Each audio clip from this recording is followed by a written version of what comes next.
The sweet spot, we're talking about the sweet spot for vibration, what's the magic frequency.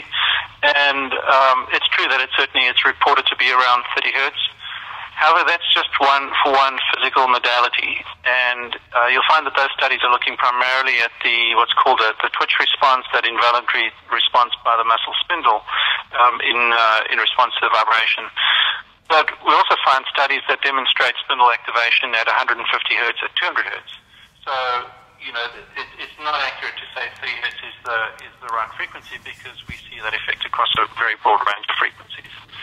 But the practical reality of it is that these studies are performed with commercial devices. So the studies are obviously then performed within the operating envelope of those devices being used for the study. And so there are many studies that the studies that look at muscle activation are dominated by those that use commercial platforms, and hence that is the reason why they're in that 50 to 30 hertz range. And the point I wanted to make here is just because they demonstrate efficacy does not mean that it's the best frequency. In truth, much less work has been done to determine the sweet spot for all different physiological responses that contribute to health benefit. And that's an area of active research, one that we're engaged in. And I expect it to be quite some time before anyone really pins down those numbers that says this condition is best at this frequency.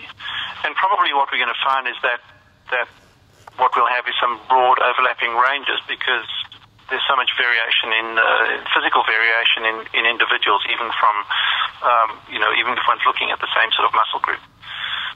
So the commercial reality is that devices are engineered and manufactured for a specific purpose, and some are intended to be very inexpensive, disposable. Some are designed for home use. Some are designed for commercial environments where high durability is important. Some are designed to be safe, others don't place a great emphasis on safety. And then cutting across all of these considerations is the technology used to actually cause the vibration, what the source of that vibration is.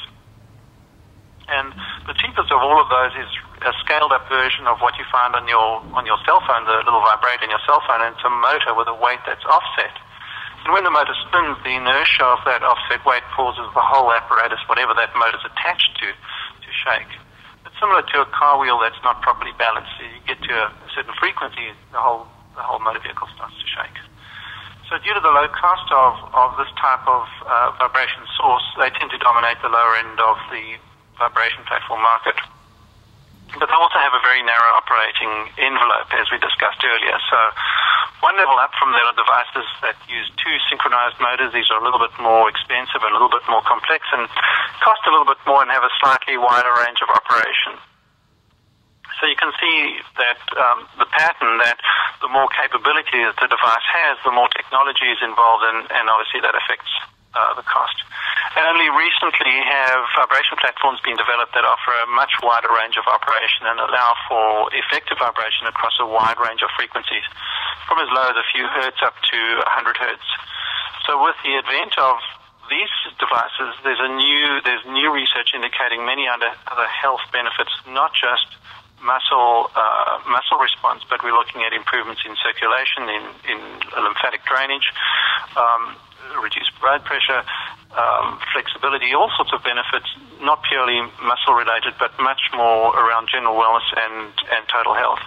And the interesting thing is that many of these responses are at frequencies either much lower than 30 hertz or much higher than 30 hertz. So as a therapeutic device, to get the greatest benefit, we really need to have something that operates in those zones outside of that 30 to 40 hertz range.